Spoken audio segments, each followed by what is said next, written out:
지금 우리는 문명의 격변기를 마주하고 있는 세대입니다. 아마 100년, 200년 뒤에 인류 역사에 길이 기억될 세대입니다.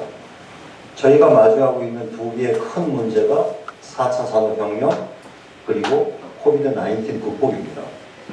근데 이번에 코비드-19 극복에서 재밌는 현상이 건강이라는 것이 개인의 문제가 아니고 국가의 경제, 사회, 문화, 안보, 심지어는 정치, 그리고 더 나아가서 국제 질서까지 핵폭탄 같은 영향을 미치는 요소라는 게 확인이 됐습니다.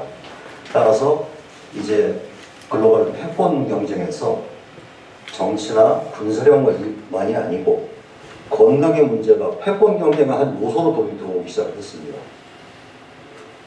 그래서 지금 그 과정에서 과연 의료라고 하는 것이 무엇이고 어떤 역할을 할 수 있을지 이 부분에 대해서 오늘 제가 아는 한도 내에서 간단하게 말씀을 드리도록 하겠습니다.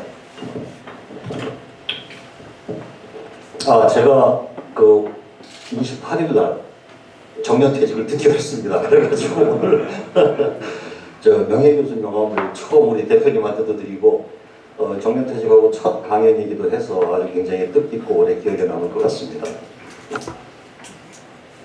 제가 인터넷을 뒤져보니까 이런 게 있더라고요. 뭐냐니 인류의 지능지수가 점점 떨어지고 있고 사람들의 뇌 사이즈가 줄어들고 있답니다. 사실 그럴만도 한 것이 여러분들 기억나시죠? 옛날에 전자계산기가 나왔을 때 부모님들이 걱정 무지하게 했습니다. 암산도 안 하고 주판도 쓰지 않고 그냥 두드리기만 한다고. 지금 컴퓨터하고 핸드폰이 굉장히 발달을 해 있는데 창조적인 소수의 머리는 쓸 줄 모르지만 대부분의 머리는 바보가 돼가는 것 같아요. 일리는 있는 것 같아요. 저는 심장 수술을 하는 외과 의사입니다. 근데 왜 저희 외과 의사들이 졸업하고 나면은 머리를 안 쓰고 손만 씁니다. 주로. 이제 이러다가 보면 어떻게 되냐 하면 시간이 지나면서 뇌 사이즈가 계속 줄어들고 영어 농담으로도 브레인이 없는 외과 의사라는 얘기를 하고 있습니다. 그래서 인류의 IQ가 떨어지고 뇌 사이즈가 줄어드는데 외과 의사가 상당히 기여를 하고 있는 건 분명한 것 같습니다. 이 얘기를 드리는 이유는 외과 의사의 발표니까 기대 너무 많이 하시지 말고 특히 끝나고 질문 이런 거 절대로 하지 마시고 아는 게 없습니다. 제가. 자, 의료라는 거는 본질적으로 인류를 건강하게 오래 살게 하는 겁니다. 삶의 질, 삶의 양을 다루는 학문이거든요. 이것을 한마디로 정의를 이렇게 하고 있죠. 건강 100세. 건강하게 100세까지 살자. 우리 현재 지금 평균 수명이 약 83세입니다. 근데 고통 수명이 10년이 들어있어요. 그 안에. 마지막에 죽기 10년 동안은 살아는 있는데 고통스러운 질병에 시달리는 겁니다. 그래서 수명만 늘린다고 되는 게 아니라 고통 수명을 줄이는 작업도 같이 해야 됩니다. 그래서 우리가 건강 수명이 100세가 되기 위해서 노력을 하고 있는 게 정부의 화두입니다. 이게. 자, 이게 의료의 본질입니다. 의사들은 인류를 건강하고 오래 살기 위해서 노력하는 것이 의료인의 본질이라고 하는 거에서 출발을 해보겠습니다. 한번. 자, 근데 의료를 산업화를 한다고 합니다. 의료의 산업화 얘기가 나왔을 때 격렬하게 반대하시는 분들이 있습니다. 그분들이 반대하는 이유는 이겁니다. 어떻게 아픈 환자의 건강과 생명이 돈벌이의 대상이 되냐는 거죠. 맞는 얘기죠. 아까 제가 여기 명함들이 인사를 나눴는데 선생님이 저렴한 가격으로 산업화를 해야 된다고 얘기를 하시길래 제가 잘못 이해가 잘 안 됐는데 이 얘기 하실 겁니다. 그죠? 의사들이 아픈 환자의 건강과 생명을 담보로 돈벌이를 하고 있는 건 사실이거든요. 그래서 의료 산업화 얘기가 나왔을 때 이 용어 자체를 격렬하게 거부감을 가시는 분들이 갖는 게 바로 이겁니다. 왜? 의료라는 것은 사회의 공공재라는 거죠. 맞습니다. 그런데 재미있게도 의료 산업화를 격렬하게 찬성하는 사람들이 있습니다. 그분들한테 여쭤보면 아픈 환자의 건강과 생명이 돈벌이의 대상입니까? 그러면 절대로 아니라고 합니다. 자, 그러면 의료산업화를 찬성하는 사람들과 반대하는 사람이 가지고 있는 의료의 컨셉이 다른 겁니다. 여러분들은 의료를 어떻게 정의를 하는지를 모르시겠는데, 그렇죠? 두 집단이 가지고 있는 의료에 대한 정의가 다른 겁니다. 자, 그럼 어떻게 다를까? 이번 정부에서 의료 정책은 딱 한마디로 이겁니다. 돈보다 사람입니다. 이번 문재인 정부가 문재인 케어를 하면서 화두로 던진 게 돈보다 사람이었는데 이건 누구를 겨냥한 것 같습니까? 그렇죠. 의사들을 겨냥했죠. 그죠? 의료라는 거는 사회적, 죄송합니다. 의료라는 거는 복지의 요소와 보건의 요소가 같이 있습니다. 복지를 생각하다가 쭉 가다 보면 어느 쪽 경제적 가치로 넘어가고, 경제적 가치를 가지고 얘기를 하다 보면 인간의 가치로 넘어가는 보건과 복지가 섞여 있는데 이게 경계가 좀 애매합니다. 의료는 보건과 복지, 경제적 요소와 인간의 가치를 다루는 요소와 같이 공존하는 건데 돈보다 사람은 이 부분을 강조를 한 겁니다. 그런데 의료에 분명히 가지고 있는 이 요소가 있거든요. 이것을 어떻게 해결할 거냐는 거죠. 지금으로부터 약 10년 전에 보건복지부에서 그때 당시로 굉장히 많은 컨설팅 비용을 해가지고 삼성경제연구소에서 의료산업화를 하는 컨설팅을 냈어요. 굉장히 두꺼운 책자가 나왔는데 제가 그걸 다 리뷰를 해보니까 다 쓸데없는 얘기고 딱 슬라이드 한 장 쓸 게 있는 게 딱 이거 하나였습니다. 여기 보시면 삼성경제연구소 제대로 봤습니다. 이게 나중에 보건복지부의 HT 이니셔티브 추진계획으로 국가전략으로 도입이 된 건데요. 의료의 산업은 이러한 것의 요소, 세 개의 큰 요소입니다. 서비스, 바이오 제약, 의료기기 솔루션을 세 개의 축으로 해가지고 하나의 흐르는 구조입니다. 그 중에서 아픈 환자의 건강과 생명을 다루는 부분은 이 부분입니다. 이 부분은 이미 복지로 넘어가는 부분입니다. 그런데 그럼 이것을 빼고 나머지의 산업화 요소가 가능하냐? 불가능합니다. 왜? 이것이 가치 사슬이 하나의 흐르는 구조이기 때문입니다. 다시 말해서 병의원의 의료 서비스 영역에서 양질의 진료를 저렴하게 제공하는 것은 괜찮은데 이 산업의 요소에서 역할을 해주지 않으면 저희가 탁하다 하고 장애인들을 작용하고 뽀틀내기 되기 시작하는 겁니다. 자, 그러면 아픈 환자의 건강과 생명이 돈벌이의 대상이 되지 않는 상태에서 의료를 산업화하는 방법을 찾아내야 되겠죠. 오늘 그 얘기를 한번 드리고 싶습니다. 그래서 이것을 결론부터 말씀을 드리자면 질병을 극복하고 사회 안전망을 구축하고 신산업을 창출하는 구조가 세 마리 토끼를 잡기 위해서는 돈보다 사람이라는 화두보다는 헬스케어 4.0이라는 화두를 한번 치고 나가보는 게 어떻게 되냐는 겁니다. 그럼 헬스케어 4.0이 뭐냐? 헬스케어라고 하는 패러다임이 바뀌고 있는데 공중보건의 1.0 시대, 질병치료의 시대, 지금은 우리가 3.0 시대라고 얘기합니다. 이 4.0 시대의 화두라고 하는 두 개의 문명 변화, 포스트 코로나 4차 산업혁명이라는 시대를 맞이해서 이것을 어떻게 구축할 것인가를 정의를 내리는 작업을 해야 될 것입니다. 자, 그런데 의료산업이라는 얘기도 들리고 바이오 산업이라는 얘기도 들리고 헬스케어 산업이라는 말을 하는 사람도 있고 바이오 헬스 산업이라는 얘기도 합니다. 이 도대체 차이가 뭐냐? 오늘 이것도 한번 정의를 해드리겠습니다. 자, 제가 퀴즈를 하나 드릴게요. 의료는 바이오의 일부다. 아니다. 바이오가 의료의 일부다. 어느 게 맞을까요? 의료의 정의가 바뀌고 있습니다. 의료가 과거에 병을 치료했다. 디지즈를 큐어하는 질병의 치료의 개념의 의료에서 이것이 헬스케어로 넘어왔습니다. 넘어가고 있습니다. 선진국에서는 이미 넘어갔고, 이것이 질병이 아니라는 건강, 토탈 웰비잉을 관리하는 겁니다. 웰비잉을 관리하는 일부 요소 중에 질병 요소가 물론 들어가겠죠. 그죠? 그래서 의료라는 용어보다는, 메디슨보다는 지금은 헬스케어라는 용어를 많이 쓰고 있고, WHO의 정의도 나와 있습니다. 이것이. 의사들이 하는 역할은 질병 치료에 컨파인되어 있습니다. 그러나 우리가 이제부터 의료를 대할 때는 광범위한 의미에서 헬스케어의 영역으로 접근을 해야지만 문제가 해결이 될 겁니다. 자, 그런 의미에서 우리가 의료하고 바이오를 직접 비교하기보다는 헬스케어와 바이오를 비교하는 게 정확합니다. 헬스케어는 한마디로 얘기해서 건강, 질병, 예방, 치료라는 재반 기술을 몽창 몰아넣은 것이라서 이것을 위한 목적 지향적인 산업이 헬스케어 산업이고, 바이오는 말 그대로 기술 지향적인 산업인 겁니다. 그래서 근본적인 목표는 인간의 건강 증진이고, 이거는 혁신적인 기술 제품을 창출하는 거죠. 이걸 하기 위해서 굉장히 많은 기술과 융합 요소가 필요한 겁니다. 바이오는요, 굉장히 컨파인되고 한정적입니다.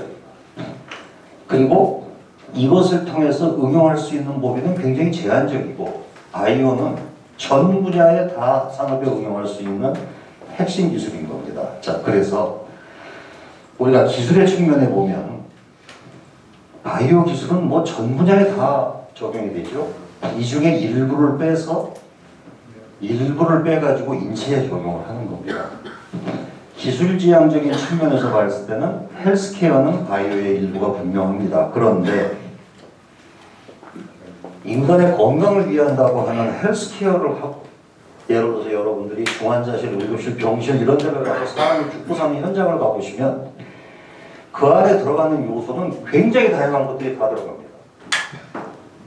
이 중에서 바이오가 어디나 찾아보면 굉장히 일부가 들어가 있습니다.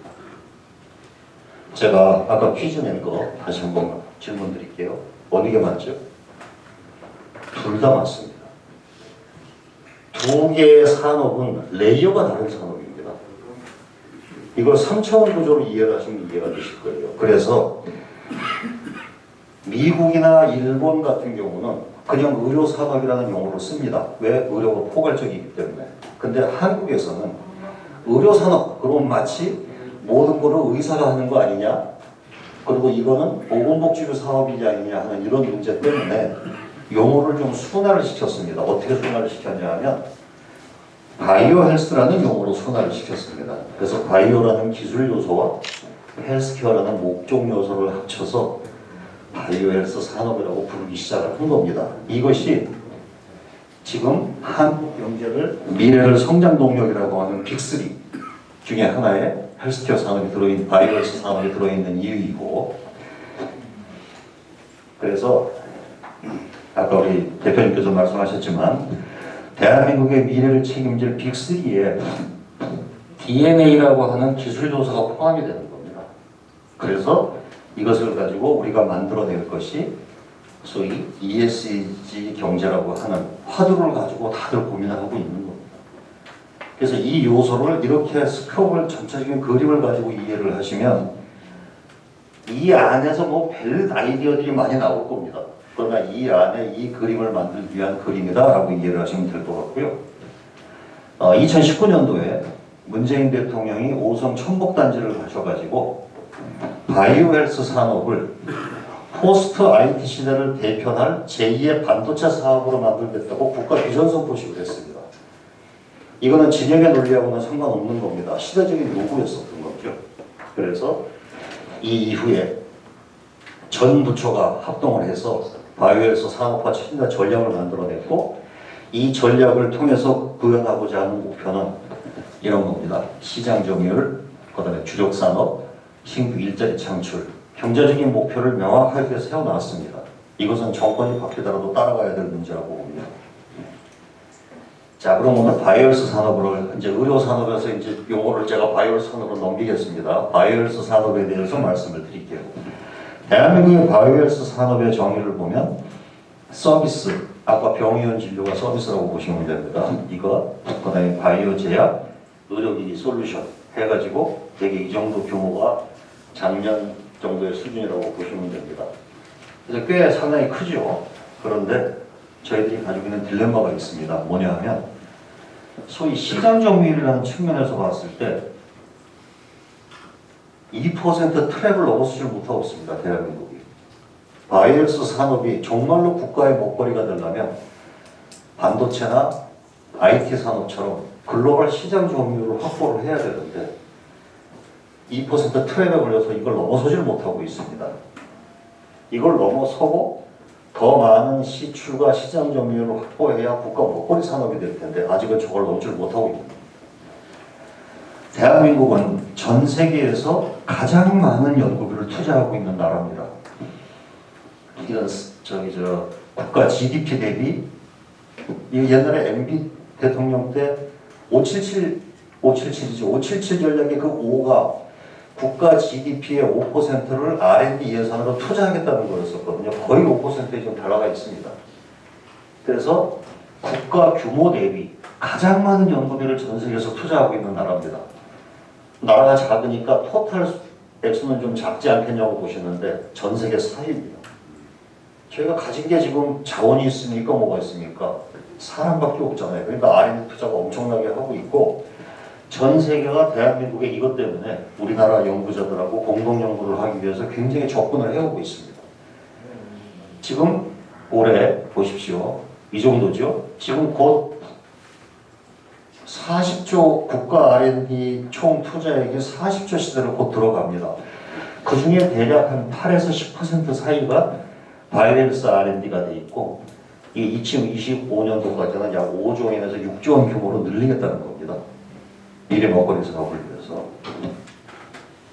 그런데 이렇게 많은 투자를 해왔음에도 불구하고 바이오헬스 R&D의 투자율이 굉장히 떨어집니다.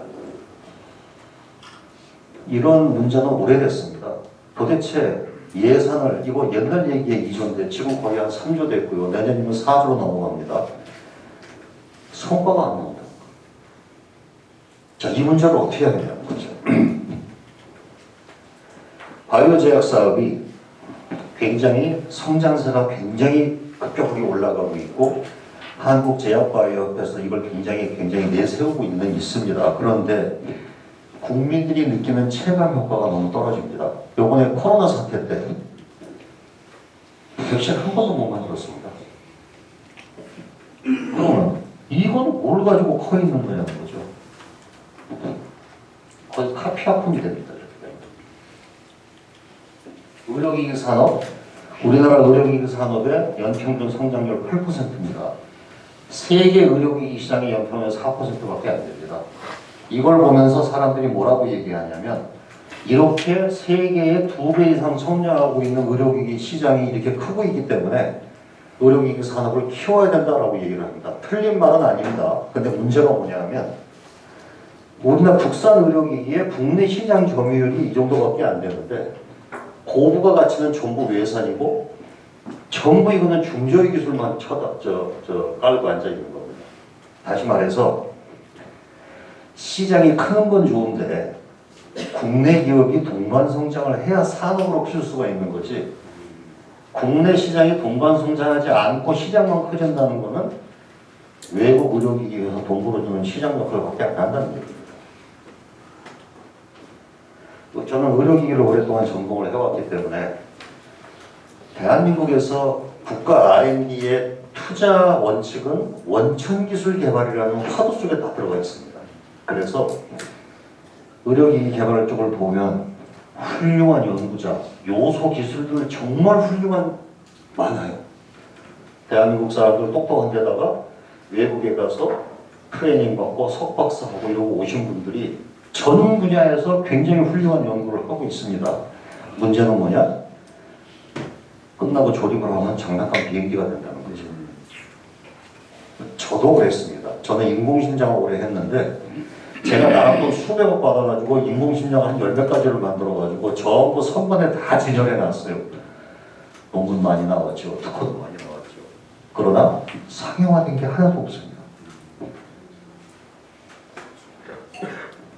그래서 기술 위주로 시장을 접근하는 것은 한계가 도달을 했습니다. 우리가 마켓 사이드에서 현장 친화적인 니드가 반영이 되는 연구개발을 같이 나가야 됩니다. 그래서 양방향 교류가 일어나야 됩니다. 노벨상도 타야 되겠지만 실질적인 산업 효과를 만들어내는 것이 같이 가고, 이 중에서 타이어 바퀴, 유리창 이런 건 사다 쓰더라도 우리가 해낼 수 있던 핵심 요소에 대한 기술을 투자하는 선택과 집중을 잘 해야 되는 국가 R&D 투자 40조 시대를 맞이해서 눈을 부릅쓰고 저거를 봐야 될 겁니다. 그러기 위해서 우리가 할 수 있는 게 무엇이 있느냐 좀 더 보겠습니다. 아까 말씀드렸듯이 2015년도가 위기가 있었습니다. 바이오헬스 R&D에 뭐가 있었냐면 투자해도 나오는 게 없는 거예요. 변양균 실장이 계셨죠 그때. 그분이 쓴 책을 한번 읽어보시면 국가 R&D 예산 절반으로 줄이라고 돼 있고, 바이오헬스 쪽은 아예 없애고 그냥 완제품 사다 쓰자 그랬습니다. 그 돈 아껴서 딴 데다 쓰자 그랬어요. 그래서 진짜 없어질 뻔 했습니다. 그러다가 2015년도에 한미약품이 이런 성과를 달성을 해냈어요. 그래서 아하, 이제는 성과가 나오기 시작하는구나 하면서 다시 바이오헬스 R&D가 살아나기 시작했습니다. 이쪽에 연구개발을 하시는 분은 이것이 굉장한 이벤트였다는 것을 기억을 하고 있어요. 이 사건이 없었으면 그냥 대폭 삭감되고 이제 완제품 사다 썼을 겁니다. 그래도 서비스에 떨구자는 얘기가 있었거든요. 그 이후에 지금 현 정부 들어와서 바이오헬스 대표 정책을 보면 아까 뭐 이런 것들이 쭉 진행이 됐고, 그 중에서 아까 미래 국가 그 비전 선포식과 동시에 이것이 만들어졌던 거죠. 이러한 결과 작년 3월 달에 보건산업진흥원에서 보조자료가 나왔는데 보건산업의 수출이 급격하게 증가하고 있습니다. 지금 보시면 이런 식으로 증가를 하고 있어요. 그죠? 이제 탄력 받았죠. 이제 오랫동안 인큐베이션 피리어드를 지나고 탄력을 받기 시작을 했습니다. 보시면 2020년도 그 코로나 힘든 시기에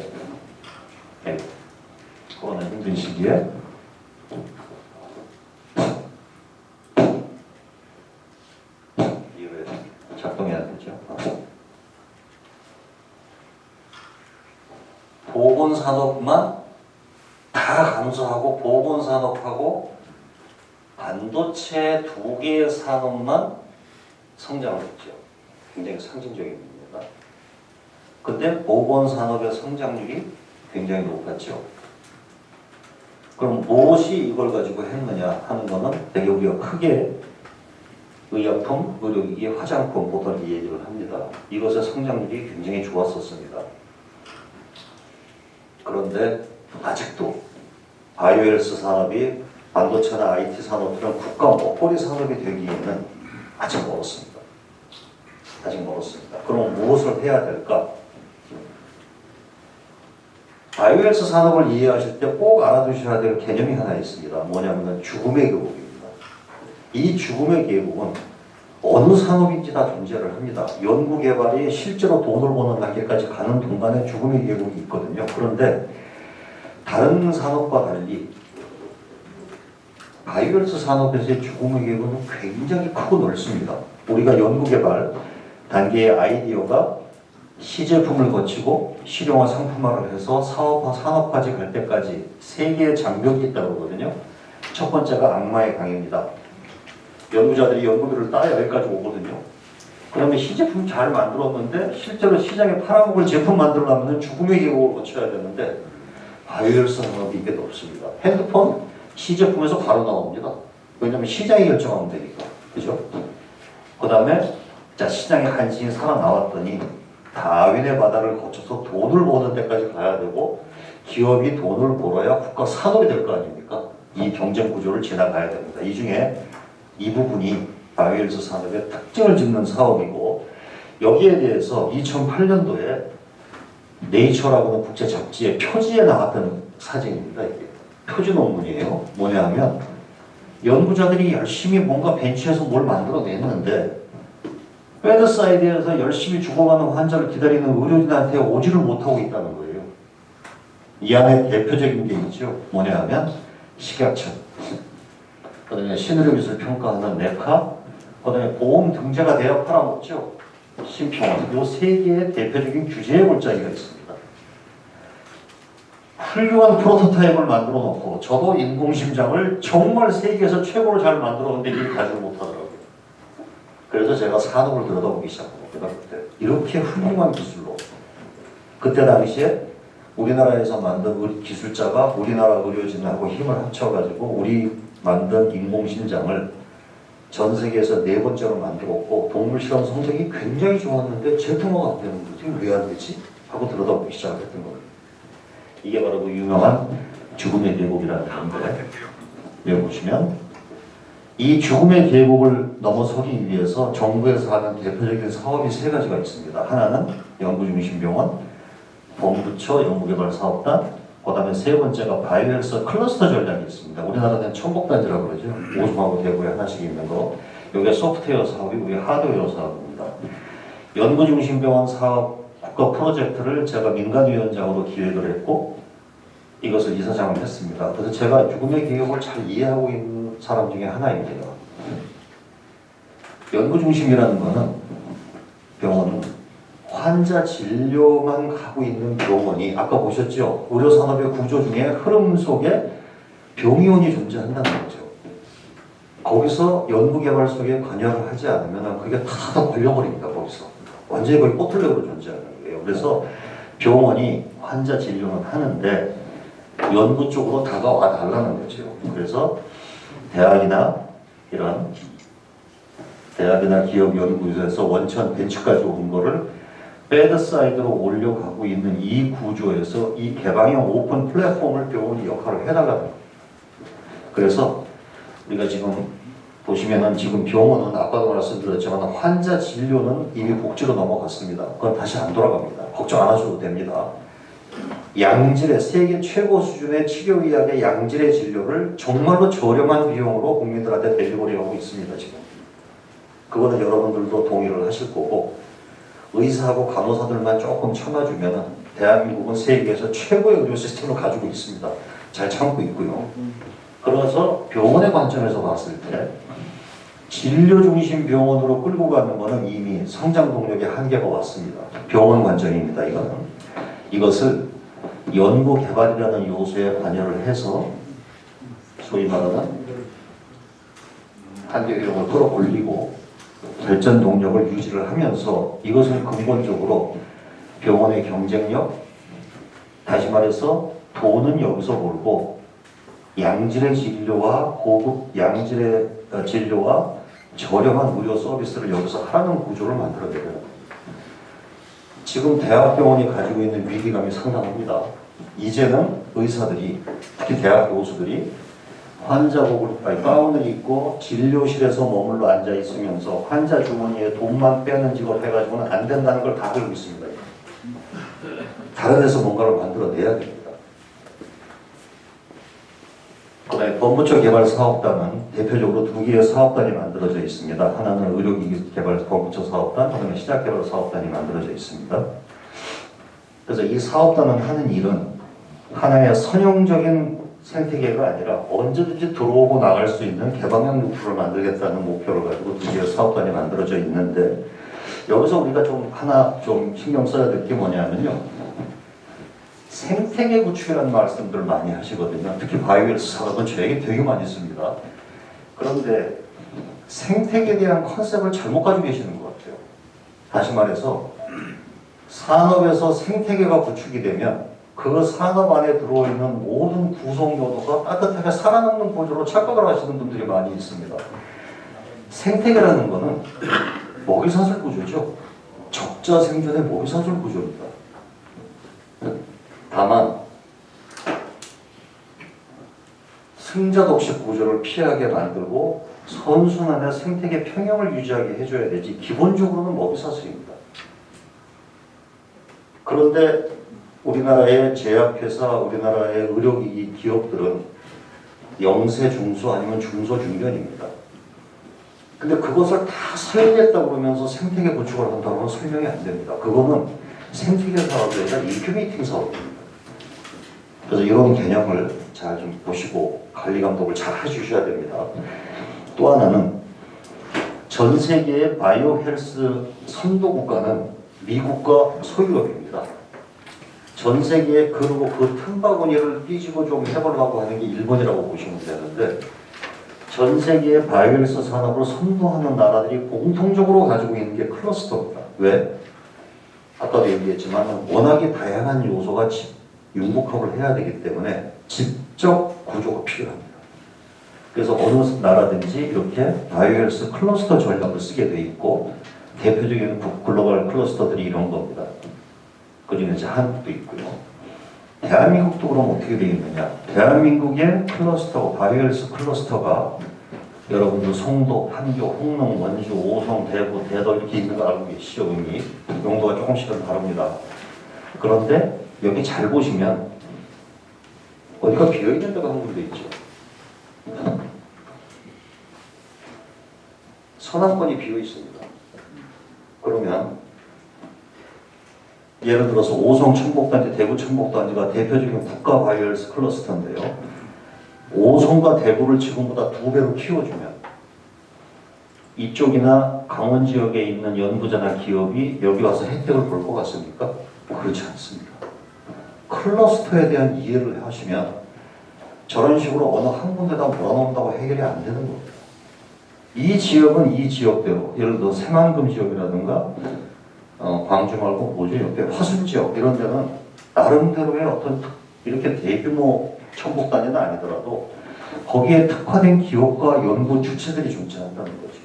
그것이 한 군데 모일 수 있는 전략을 만들어줘야 됩니다. 제가 이거 지난번에 한 달 전인가요? 윤석열 캠프에서 하시는 분이 오송과 대구를 특화할 방법을 찾아달라고 저한테 얘기를 하길래 이미 다 돼 있다 여기는. 이거 2배로 키운다고 딴 사람들이 2배로 더 버는 거 아니다. 오히려 클러스터에 대한 이해를 하면은 서남권에다 클러스터를 만들어줘라. 그래서 아마 그게 채택에 넣었다고 얘기를 들었는데 구체적으로 아직 보지는 못했습니다. 언제 한번 기회가 되시면 관심 가지고 한번 들여다봐 주십시오. 굉장히 천복단지는 오송 대구는 국가사업단지이기 때문에 잘 돼 있습니다. 아까 그 죽음의 계곡을 넘기는 겁니다. 그러니까 프로토타입까지 잘 해놓은 거를 들고 오면은 저렴한 가격으로 완제품까지 끌고 갈 수 있도록 제도, 그 다음에 연구, 뭐 장비, 뭐 엄청나게 잘 돼 있어요. 한 8조 원 정도의 규모고 4조 투자가 돼가지고 최첨단 장비에 기본적으로 연구원들이 석사급 이상인데 거의 외국의 석사, 박사한 친구들이 들어오고 있습니다. 굉장히 잘 돼 있습니다. 직접화가 돼 있어요. 그러나 그거를 키운다고 전국의 혜택을 보지는 않는다는 겁니다. 그리고 거기에 저 천복단지의 특징은 정부가 투자한 공공섹터에 이것이 민간의 투자를 끌어당겨가지고 제3섹터 사업을 하는 겁니다. 이 제3섹터의 개념은 미국의 제3섹터의 개념과 일본의 제3섹터 개념이 약간 다른데 미국 같은 경우는 non-public, non-private 그래가지고 소위 뭐죠? 민간 무슨 사업이라고 하니까 비영리 민간단체에서 활동이 되는데 일본은 조금 다릅니다. 그래서 이것이 PPP, Public Private Partnership으로 제3섹터를 구조하는 겁니다. 그래서 약 3평 부지에 오송 천복 재단을 만들어서 하드웨어를 직접 시켜놨어요. 4개의 센터까지. 그리고 100만 평 규모의 민간 투자단지를 만들어가지고 이걸 보고 따라 들어오게 만들었고 굉장히 충북도 성공적으로 됐고 옆에 충청북도에서 100만 평 땅을 또 하나 또 개발을 해가지고 거기서 다 분양이 끝났습니다. 지금. 이런 식으로 정부는 마중물 역할을 해주는 겁니다. 그 다음에 제가 볼 때는 많은 사람들이 죽음의 계곡을 규제의 장벽이라고 생각하는데 저는 펀딩계, 돈이 마르는 지역이라고 보입니다. 정부 투자로 여기 보시면 정부 투자가 들어와서 프로토타입까지는 만들어내요. 논문 특허 많이 나갑니다 여기서. 그런데 이거를 거쳐올 때까지 민간 투자가 무서워서 돈을 못 내는 부분이 존재하는 거죠. 그래서 개발자가 여기를 정말 바닥을 기고 길어가지고 임상시험 한 케이스 할 때쯤 되고 돈이 들어오기 시작합니다. 저건 정확하게 펀딩 계획입니다. 그래서 이 펀딩 갭을 극복하는 전략으로는 규모의 경제를 확보를 해줘야 되는데 아까 말씀드린 대로 대한민국의 국내 산업은 제약은 중소중견, 의료기기는 정말 영세합니다. 이 동네는. 제조업이 한 3,000개가 있는데 그 중에 80%가 직원 숫자 20명 이하의 연 매출 10억 이하 이런 데가 아주 있습니다. 그런데 그러면 이걸 규모의 경제를 만들어줘야 될 거 아닙니까? 그런데 소위 골목시장 확보한다고 그래가지고 대기업이 들어오지 못하게 막고 있습니다. 저기를. 정말로 대한민국의 바이오헬스 산업이 미래의 먹거리가 되려면 글로벌 시장을 나가야 됩니다. 이런 기업들 가지고는 글로벌 시장 못 나갑니다. 두 번째는 공공투자는 민간 투자의 마중물 역할을 해야 됩니다. 조금 전에 보셨듯이. 그런데 이것이 거의 국가, 각 부처를 통해서 나오는 공공투자가 직접 성과를 내려고 덤벼들고 있어요. 왜? 성적표를 그걸로 매기기 때문에. 보건복지부 투자한 거 가지고 기기 개발을 하고, 뭐 미래보건 과기부 투자한 걸 가지고 직접 제약을 이러면 안 된다는 겁니다. 마중물 역할을 해야 될 거고, 두 번째는 공공구매라는 거. 아까 우리 기자님 저한테 조달 얘기를 아까 하셨는데 공공구매 조달 굉장히 중요한 요소입니다. 왜 중요하냐면요. 작년 초에 저희 기업에서 저를 많이 찾아오셨어요. 무슨 기업이냐면 그 진단 키트 만드는 기업들 있죠. 그래가지고 이분들이 기술 상장은 다 했는데 국내 매출이 안 만들어지는 거예요. 그래서 외국에 나갔습니다. 외국에 나가서 아프리카를 나가서 팔아먹으려고 했더니 거기서 하는 말이 니네 나라 트랙 레코드를 달라고 그러더래요. 트랙 레코드라고 하는 건 니네 나라에서 쓴 기록을 달래는 거예요. 사람한테 쓴 기록을.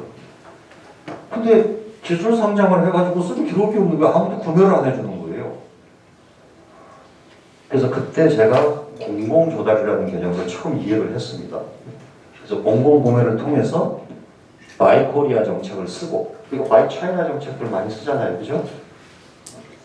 여기서 트랙 레코드가 만들어지면 결국은 해외 나가서 돈 벌어야 되니까 이것을 셀 코리아 정책을 쓰자. 그래서 국회 공청회도 제가 여러 번 했습니다. 이 문제를.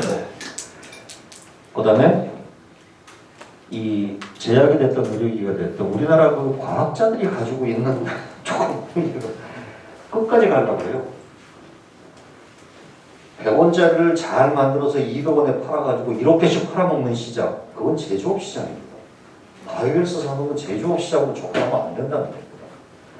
의료기기를 아무리 잘 만들어도 이게 먹거리가 되려면 해외로 나가야 되는데 해외의 마케팅, 채널 아무것도 존재하지 않잖아요. 그렇다면 우리나라의 규모를 봤을 때 적당한 수준의 출구 전략을 잘 쓰는 것도 굉장히 훌륭한 전략이라고 생각을 합니다. 그다음에 바이오헬스 산업을 얘기할 때 항상 거론되는 게 뭐냐면 국가 거버넌스 문제가 있습니다. 대한민국의 바이오헬스 의사결정 거버넌스가 정말 복잡합니다. 1층에 2층에 3층에 4층이 있죠. 1층에는 국가과학기술자문회의를 탑으로 해가지고 그다음에 부처가 존재하고 전문기관이 존재하고 출연한 대학 이런 것들이 마지막에 돈 쓰는 액터들이 존재하는 겁니다. 그런데 여기서 잘 보시면 요새 지금 과기정통부가 그래도 어느 정도의 컨트롤 타워 역할을 해요. 왜냐하면 1층 위에 탑 클래스 청와대 소속의 이런 위원회나 이런 모임을 서포트하는 과기혁신본부를 과기정통부가 쥐고 있습니다. 그래도 그나마 저것 때문에 조금은 컨트롤 타워 역할을 하는데 저게 문제가 있습니다. 뭐냐면 부처가 파견내보는 조직이 상위에서 의사결정하는 전문기관 역할을 하다 보니까 선수심판 문제가 계속 나옵니다. 그리고 심지어는 과기부가 요새는 개발까지 참여하겠다고 들어오고 있어요. 과거에는 원천 쪽으로 하시다가 이것 때문에 상당히 문제가 좀 많습니다. 그리고 전 부처가 미래 성장 동력이라는 이유 때문에 전 부처가 다 관여하고 있습니다. 여러분들 국토부에 병원을 갖고 있는 거 알고 계세요? 노동부도 가지고 있고 다 가지고 있습니다. 이러는 과정에 생기는 비효율과 부처 간의 장벽 문제가 심각합니다. 그래서 지금 전 캠프에서 동시에 나오고 있는 게 보건부 독립하겠다, 국민건강부 독립하겠다, 바이오부 독립할 얘기가 나오는 겁니다. 산업 요소를 통일하는 가버넌스를 갖춰야 된다는 얘기가 나오고 있는 겁니다. 지금 미국의 NIH가 지금 바이오헬스가 되는 모든 R&D 컨트롤을 NIH가 하고 있는 겁니다. 지금은 저희는 전 부처에 분산이 되어 있는 것을 통일하겠다. 대선 후보들이 바이오헬스 산업에 뭐를 이해한다고 이걸 대선 공약을 내겠습니까? 그죠? 그만큼의 바텀업 리드들이 반영이 됐고, 아마 제가 알기로도 윤석열 캠프에서도 이 부분을 분명히 제시한 걸로 제가 알고 있습니다. 한번 예를 들어볼까요? 요새 이제 백신 개발 중요한데 mRNA 백신이 최신 백신이죠. 한번 보십시오. 연구 개발 단계에서 관여하고 있는 부처, 생산 단계에서 관여하고 있는 부처, 허가 단계. 이거 기업하는 입장에서는 도대체 어디를 어떻게 어느 단계에서 수주해야 될지 이것도 어마어마한 노하우입니다. 이것도. 그죠? 연구비를 따는 것도 마찬가지입니다. 교수님들이 연구 경쟁력을 가지고 연구비를 딴다기보다 어느 구멍을 어떻게 쑤셔야 되는지를 아는 게 유능한 교수님으로 바뀌고 있어요. 지금. 이거 한번 볼까요? 이건 좀 글씨가 작아서 죄송한데요. 이게 뭐냐면 옅은 고동색으로 되어 있는 게 개발 초기의 투자 단계고 짙은 고성으로 되어 있는 게 생산 단계를 얘기를 하는 건데요. 얀센 같은 경우에 2020년 3월 달에 투자를 받았어요. 모더나도 그렇고. 그리고 그 해 7월 달, 8월 달이면 벌써 생산이 나와가지고 뿌리기 시작했습니다. 몇 달 걸렸죠? 한 5개월에서 6개월 만에 만들어냈지 않습니까? 우리나라 한번 볼까요? 2020년 4월 달에 야 이거 안 되겠다. 백신 만들자. 범정부 지원단 출범해가지고 이런 뷰로크라틱한 과정을 겪어가지고 남들은 생산 들어갈 때 첫 지원이 들어갔습니다. 이 구조를 줄일 수 있는 방법이 뭐냐는 거죠. 제가 말씀을 드리겠습니다. 결론으로. 바이오헬스 산업이 IT 시대를 대체할 차세대 성장 동력이라면 아까 산업의 특징을 결정짓는 죽음의 계획을 극복하는 전략을 해야 됩니다. 그래서 지역별 클러스터 구축해주고 연구 중심 병원이 더 이상 환자 진료만 매몰되지 말고 연구 쪽에 참여하는 채널을 만들어가지고 소위 말하는 가치 사슬의 흐름을 끊지 않게 만들어줘야 됩니다. 그리고 과학과 기술이 만나고 기술과 의료가 융합하는 플랫폼 역할을 병원이 해야 되고 범부처 사업단, 부처 간에 하도 각자 따로 노니까 돈을 모아가지고 범부처 사업단을 만들어 놨는데 문제는 뭐냐? 그 연구비가 부처를 거쳐서 오다 보니까 전부 꼬리표를 달고 부처의 요구로 벗어나기가 힘들어요. 그래서 이것을 일본이 우리나라처럼 굉장히 부처 간의 장벽이 심하기 때문에 일본은 에이메드라는 조직을 소프트웨어로 독립시켜버렸습니다. 그 다음에 세 번째, 국가 R&D 거버넌스 개편은 머스트입니다. 지금 보건부 독립, 산재된 부처의 산재된 기능을 하나에 통합하는 단계 반드시 필요한데 이때 조심해야 될 거는 보건복지부에서 보건만 뺀다? 그건 하나도 의미가 없습니다. 여러분들 보건복지부 R&D 예산을 분석을 해보시면 그 중에서 산업과 예산은 1%도 안 됩니다. 얼핏 볼 때 보건 예산, 복지 예산 나눠져 있는 것 같지만 보건 안에 대부분이 복지 사업에 들어가는 돈들입니다. 예를 들어서 국민건강기금 보조해준다든가 이런 거. 그래서 각 부처에 산재되어 있는 기능을 통합해서 통틀어 해야 됩니다. 통폐합을. 그럴 때 보건부 독립의 의미가 있고 그렇지 않으면 보건복지부에 파편화되어 있는 R&D 거버넌스만 컨트롤해서도 됩니다. 정안되면. 그 다음에 이것을 서포트해주는 지금은 과기혁신본부라고 하는 것 속에 다 묶여 있는데 이것을 빼내야 됩니다. 바이오헬스 산업이. 그리고 바이오헬스의 분류체계를 독립하자는 얘기는 무슨 얘기냐면요. 우리가 BT, IT, NT 뭐 이렇게 60라고 하는 거 있잖아요. 그거는 예산이 얼마인지 정확하게 합니다. 근데 대한민국의 성장 동력이라는 바이오헬스 산업의 국가 R&D 예산이 얼마인지를 모릅니다. 분류체계라는 게 있어요. 그래서 예를 들어서 NTIS 시스템을 했을 때는 얼마, 뭐 NTRM을 했을 때는 얼마, 60 분류체계를 하면 얼마, 조 단위로 숫자가 달라져요. 그러면은 그 안에 분명히 중복, 그 다음에 유사 중복이라든가 비효율이 존재할 수밖에 없습니다. 그래서 각 부처에서 하고 있는 R&D 중에 바이오 헬스 R&D 예산이나 사업이 무엇이라고 하기를 알려면 반드시 분류체계가 있어야 돼요.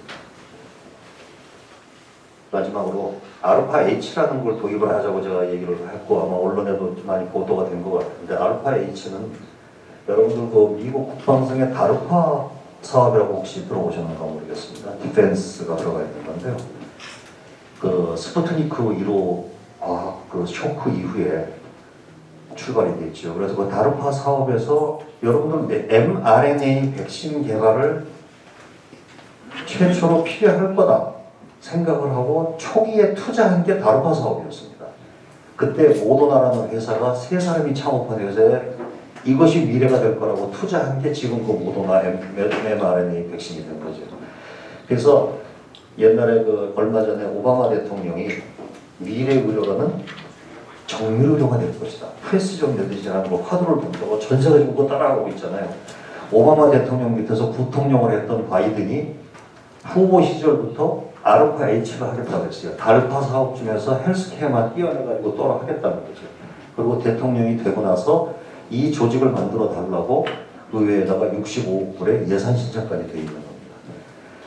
그래서 전 세계가 지금 알파 H를 벤치마킹을 하고 있고 이미 지금 비슷한 조직을 영국 같은 데는 이미 만들었고요. 제가 그걸 보면서 야, 우리나라는 언제나 이렇게 멋진 대선 대통령이 나올 수 있을까 기대를 하고 있는데 이런 것을 한번 제안을 해봅니다. 그래서 제가 볼 때 지금 굉장히 중요한 시기입니다. 4차 산업혁명, 그다음에 포스트 코로나 극복, 미래 성장 동력 하는 이 시기에 향후 5년의 리더십이 어떻게 끌고 갈 것인가, 그것이 굉장히 중요하다고 생각을 하고 좋은 선택들을 하셨다고 생각을 합니다. 감사합니다.